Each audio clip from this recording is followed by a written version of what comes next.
ওমানে বাংলাদেশিদের work contract বা ওয়ার্ক এগ্রিমেন্টের পেপার নিয়ে কেন এত উদাসীন বাংলাদেশ দূতাবাস, কেন এত উদাসীন বাংলাদেশি নাগরিকরা, যারা বাংলাদেশি নাগরিকরা সালতানাত ওমান অবস্থান করতেছেন, কেন এত উদাসীন আপনারা? ওয়ার্ক কন্ট্রাক্ট কাজের এগ্রিমেন্ট নিয়ে কেন এত উদাসীন আপনারা? আমরা তো অশিক্ষিত জাতি, আমরা তো বড় বড় মানুষ, সারা পৃথিবীর মানুষ জানে, এটা কোনো নতুন কোনো বিষয় না। কিন্তু স্বাভাবিক জিনিসটা, যে জিনিসটা অত্যন্ত গুরুত্বপূর্ণ, জিনিসটা স্বাভাবিক কিন্তু খুবই গুরুত্বপূর্ণ, এই জিনিসটা নিয়ে কেন এত উদাসীন আমরা? বুঝতেছেন না?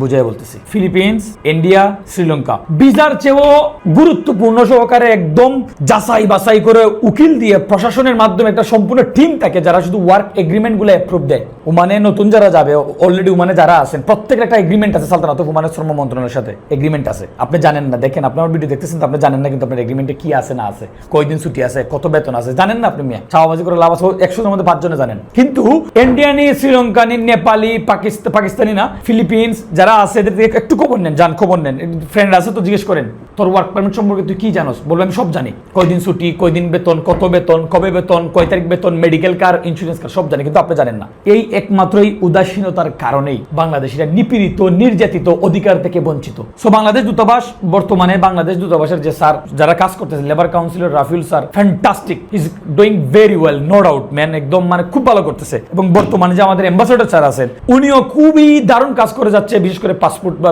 যে বিষয়গুলো নতুন নতুন যে বিষয়গুলো ইমপ্লিমেন্ট করছে, অ্যাপয়েন্টমেন্ট সিস্টেম সহ অনেক ব্যাপার স্যাপার আছে, খুবই দারুণ করতেছে। তো তাদের কাছে একটা অনুরোধ থাকবে, হাত জোর করে একজন সাধারণ প্রবাসী হিসাবে, ওমানের ভিসা খুলুক না খুলুক, ওমানের এগ্রিমেন্টে ওয়ার্কিং যে এগ্রিমেন্ট গুলো হয়ে থাকে এগুলোতে আপনারা একটু নজর দিবেন প্লিজ। একটা টিম তৈরি করুন, একজন স্টাফ রাখুন যে শুধু এগ্রিমেন্টটা জাস্টিফাই করবে। এগ্রিমেন্টের মধ্যে লেখা থাকে 90 রিয়াল, সে জানে না এগ্রিমেন্টের মধ্যে তার বাস্তবে কাজ হয়ে বেতন পায় 150 রিয়াল, কিন্তু এগ্রিমেন্টের লেখা 90 রিয়াল। এগ্রিমেন্টের লেখা 200 রিয়াল, বাস্তবে বেতন পায় 80 রিয়াল। এগ্রিমেন্টের লেখা সপ্তাহে ছুটি শুক্রবার শনিবার। এগ্রিমেন্টের লেখা মেডিকেল দিবে কোম্পানি। এগ্রিমেন্টের লেখা 2 বছর পর পর টিকিট দিবে কোম্পানি, কিন্তু লোকে জানেই না।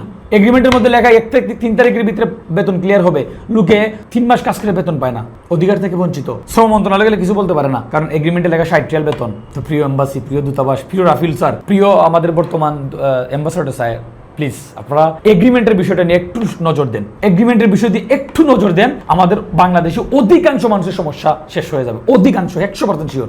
নতুন যারা যাবে এদেরটা তো বিকল্প নেই, বর্তমানে যারা আছে তাদেরকে নিয়ে একটু কাজ করে। নতুন যারা যাবে এদের এগ্রিমেন্ট তো অবশ্যই দেখবেন, কিন্তু ইতিমধ্যে যারা আছে এগ্রিমেন্ট নিয়ে এওয়ার করা ট্রাই করুন, বাংলাদেশি মানুষকে সতর্ক করার চেষ্টা করুন, এম্বাসিকে নোটিশ প্রজ্ঞাপন জারি করুন যে তোমরা এগ্রিমেন্টের উপরে এগ্রিমেন্ট নিয়ে জানার চেষ্টা করো, তোমার এগ্রিমেন্ট কি, তুমি কোন কিসের ভিত্তিতে মানে আসো। ভালো থাকবেন, ভিডিওটাকে শেয়ার দিবেন, সতর্ক হবেন, নিজের অধিকার থেকে বঞ্চিত না হয়ে নিজের অধিকার আদায় করার চেষ্টা করেন আইনের মাধ্যমে।